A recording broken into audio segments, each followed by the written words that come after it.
بات لمبی ہوگی ورنہ میں دلیل کے ساتھ اس کو ثابت کر سکتا ہوں. خدا کی قسم ایک بہت بڑی تعداد ہے امریکہ کے اندر, ناسا کے اندر, بڑے بڑے ریسرچ سینٹر میں, آپ کو پتہ نہیں ہے. آپ کبھی انٹارکٹیکا جائیں, وہاں کو جانے کے لیے خیر بہت ہمت چاہیے. وہاں بڑے بڑے سینٹر بنے ہیں سائنٹسٹ کے, یعنی کہ ملکوں کے. آپ کو معلوم نہیں ہے وہاں جو سائنٹسٹ جاتا ہے وہ ہاتھ میں قرآن لے کر جاتا ہے. آپ کو معلوم نہیں ہے اللہ اکبر کبیرہ, یہ ریسرچ کرنے والے, گیلیکسی پر ریسرچ کرنے والے, کہکشاؤں پر ریسرچ کرنے والے, چاند اور سورج پر ریسرچ کرنے والے, انہیں پتا کہا تھا کہ چاند اور سورج ریسرچ کرنے کی چیز ہے. انہیں معلوم کہا تھا کہ چاند اور سورج بھی ریسرچ کرنے کا, اللہ اکبر, یہ بھی ریسرچ کرنے کی چیز ہے. چاند کے سامنے سر جھکایا جاتا تھا, سورج کے سامنے سر جھکایا جاتا تھا. یہ کسی کو پتا نہیں تھا کہ یہ وہ چیزیں ہیں جن پر ریسرچ کیا جائے گا. یہ تو قرآن کے نازل ہونے کے بعد دنیا میں انقلاب پیدا ہوا کہ یہ چاند اور سورج پوجا کرنے کی چیز نہیں, یہ ریسرچ کرنے کی نہیں. ان پر ریسرچ کیا جائے, ان پر غور کیا جائے. آپ اس قرآن سے دامن بچا کر زندگی گزارنا چاہتے, اس قرآن سے ہٹ کر زندگی گزارنا چاہتے تو آپ غلطی کریں. آپ کو معلوم ہے ابھی پچھلے دنوں ایک بات یاد آ گئی مجھے, روز کوئی ایسا دن نہیں گزرتا جب یورپ اور فرانس کے اندر, امریکہ کے اندر لوگ قرآن پڑھ کر قرآن کی آیات پر ریسرچ کر کے ایمان نہ لا رہے. کوئی ایسا دن نہیں ہے, کوئی ایسا دن ہے. لیکن میں یہ بھی کہتا ہوں میری قوم, یہ تمہارے لیے بہت خوشی کی بات نہیں ہے. جو محنت کر رہے ہیں یہ ان کے لیے خوشی کی بات ہے. قرآن تو ہمارے لیے آیا ہے لیکن ہم قرآن کو پڑھتے ہی نہیں. بار بار قرآن پکار کر کہتا ہے بلا یتدبرون القرآن, تم قرآن پر غور کیوں نہیں کرتے. بار بار قرآن کہتا ہے ان فی ذلک لآیات لقوم یوقنون, ان فی ذلک لآیات لقوم یتفکرون. یا قرآن نے نہیں کہا غور کیوں نہیں کرتے آسمان پر, غور کیوں نہیں کرتے زمین پر, غور کیوں نہیں کرتے اونٹ پر. کیا یہ سارے موضوع قرآن نے کھولے نہیں ہیں, یہ دروازے قرآن نے کھولے نہیں ہیں. محنت کرنے والے, علم حاصل کرنے والے, قرآن یاد کر لیا یہ ایک الگ بات ہے, لیکن قرآن کے رموز سے پردہ کون ہٹائے گا. کب قرآن پر غور کیا جائے گا, کب قرآن پر فکر کی جائے گی. یا میری ماں بہنیں بھی بیٹھی سن رہی ہیں, میں ان سے بھی کہتا ہوں, میری ماں جب رمضان شریف قریب ہے, رمضان آتا ہے تو ہماری مائیں کمپٹیشن کرتی ہیں قرآن پڑھنے میں. میں منع نہیں کرتا, اچھی بات ہے, شوق سے پڑھو, تلاوت کا جذبہ اور بڑھے. لیکن میں تمہیں ذمہ داری سے کہتا ہوں اور آپ سے بھی کہتا ہوں, جس طرح رمضان المبارک میں آپ تراویح کے لیے ایک حافظ کا سلیکشن کرتے ہیں, درس قرآن کے لیے ایک عالم کا بھی تو سلیکشن کریں. درس قرآن کے لیے ایک عالم کو بھی تو بلائیں جو آپ کو قرآن کے رموز سے پردہ اٹھا سکے, جو بتائے آپ کو کہ اس کتاب میں لکھا کیا, یہ پڑھ کیا رہے ہو.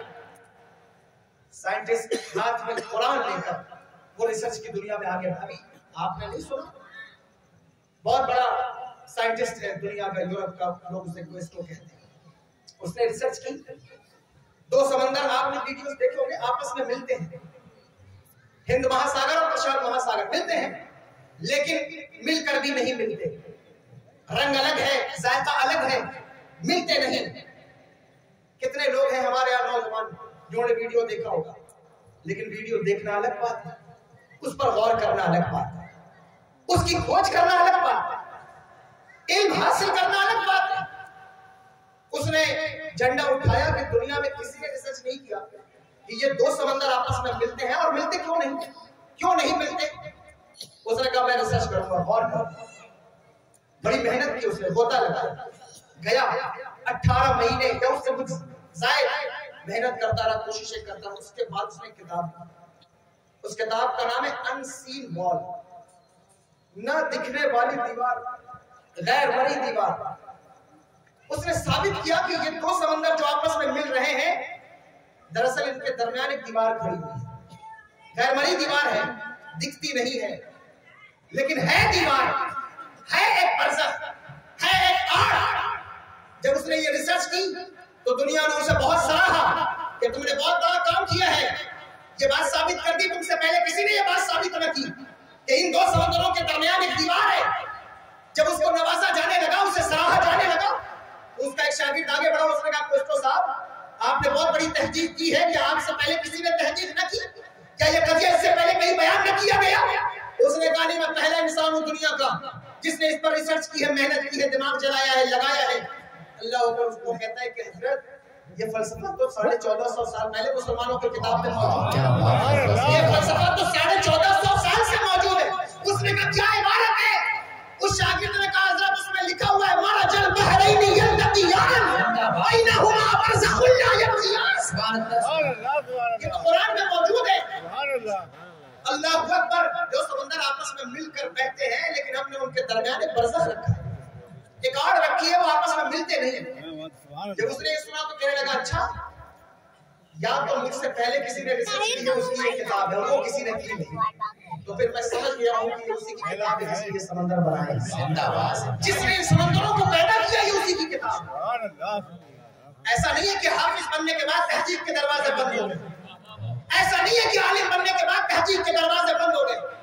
ضروری نہیں کہ ہر انسان جو ہے وہ خانقاہی رسم و روایات پر ہی پی ایچ ڈی کرے، ضروری نہیں کہ ہر عالم صرف جو ہے وہ اللہ اکبر ہمارے اسی انٹرنل مسائل پر پی ایچ ڈی کرتا رہے۔ دیکھو میں بہت معذرت کے ساتھ یہ بات کہہ رہا ہوں، بہت ادنا طالب علم ہوں، میں غلطی کروں گا تو علماء میری اصلاح کریں گے، لیکن جو بات میں کہہ رہا ہوں وہ آپ کے لیے، آپ سمجھیے اس بات کو، اور مدرسے کے طلباء اس وقت میرے مخاطب، اللہ اکبر، آؤ دین کے آگے، آؤ دین پڑھو، دین پڑھو۔ قرآن حافظ ہو گئے ہو، حافظ بننے کے بعد اور آگے آؤ، دین پڑھو دین کو، اور یاد رکھنا دنیا کی ہر کامیابی کے دروازے دین کے علم کے ساتھ کھلیں گے۔ اگر آپ فنون حاصل کرنا ہے تو انجینئر بن جانا، آرکیٹیکٹ بن جانا۔ ہمارے بچے سائنس لیتے ہیں، جو سائنس میں کہتے ہیں واہ بہت اچھا کام کیا آپ نے سائنس لیا، تو صاحب انجینئر بنے، آرکیٹیکٹ بنے، آگے جائے گا۔ صاحب جو آرٹ لے رہا ہے وہ فلاں لے رہا ہے تو وہ ایم بی اے کرے گا، ادھر جائے گا۔ لیکن میں آپ سے کہتا ہوں آپ توجہ کریں، ذرا غور کریں، توجہ کریں۔ آئیے حفاظ، علماء، مدرسے سے فارغ ہونے والے طلباء، آگے بڑھو، تمہارے لیے دنیا کے دروازے کھلے ہوئے ہیں، آگے بڑھو، اور تم جتنا آگے بڑھ سکتے ہو کوئی اور تو آگے نہیں بڑھ سکتے، کیونکہ تمہیں اللہ نے جو ٹیلنٹ دیا ہے، ہمارے یہاں جو ٹیلنٹ ہے وہ کسی اور قوم کے پاس موجود ہے۔ یہ خاص بات عرض کرتا ہوں، ہمارے نوجوان موبائلوں میں، سوشل میڈیا پر، چائے کی دکانوں پر بیٹھے رہتے ہیں۔ آپ کو پتہ نہیں ہمارے جتنے بڑے بڑے لوگ ہیں، سفید داڑھی والوں سے حیا کرتے ہوئے یہ بات کہہ رہا ہوں، ہمارے چچا بزرگ ہیں، آپ کا بیٹو معاف کیجیے گا، لیکن جتنا وقت آپ کبھی چائے کی دکان پر گزار دیتے ہیں، اگر آپ اتنا وقت کسی مدرسے میں کسی عالم کے پاس گزار دیں، اللہ اکبر، آپ کو معلوم ہے صفہ کے چبوترے پر بیٹھنے والوں کی عمر کیا ہے؟ آپ کو معلوم ہے امام شافعی کے شاگردوں کی عمر کیا ہے؟ ایک وقت میں پورے شہر کا مدرسہ بنا دیا گیا، علم کو اس طرح پھیلایا گیا، اس طرح آگے کیا گیا، کہاں سے لوگ چل کر آتے علم حاصل کر، کہاں سے چل کر آتے علم حاصل کرنے، کتنی جدوجہد کرتے، محنت کرتے، کتنی محنتیں کی گئی، لیکن افسوس یہ ہے کہ ہمارے نوجوان موبائلوں پر خرافات پر، بلکہ میں بزرگوں کو بھی دیکھتا ہوں جن کی عمر 60 سے بھی اوپر ہو گئی ہے، تو وہ بھی اب ملٹی میڈیا سیٹ استعمال کرتے ہیں۔ میں پوچھتا ہوں چچا آپ چلا لیتے ہیں؟ کہتے ہیں ہاں وہ دھیرے دھیرے میں نے اس کو سیکھ لیا۔ میں کہتا ہوں اللہ اکبر، اگر آپ نے موبائل چلانا اور واٹس ایپ چلانا سیکھ لیا ہے تو کیا آپ کسی عالم سے قرآن پڑھنا نہیں سیکھ سکتے تھے؟ کیا آپ کسی عالم سے اللہ اکبر دین کے مسائل نہیں سیکھ سکتے تھے؟ وضو کے فرائض اور نماز کے شرائط نہیں سیکھ سکتے تھے؟ سیکھ سکتے تھے۔ میں آپ کے علاقے کو تو نہیں جانتا، لیکن اکثر و بیشتر حالت یہ ہے، آپ کسی علاقے میں جائیں، 60 سال کے لوگ، انہیں جنازے کی نیت یاد ہے، انہیں اگر امام صاحب عید کے دن نماز کا طریقہ نہ بتائیں تو انہیں پتہ نہیں ہے کہ کب ہاتھ باندھنا ہے کب چھوڑنا ہے۔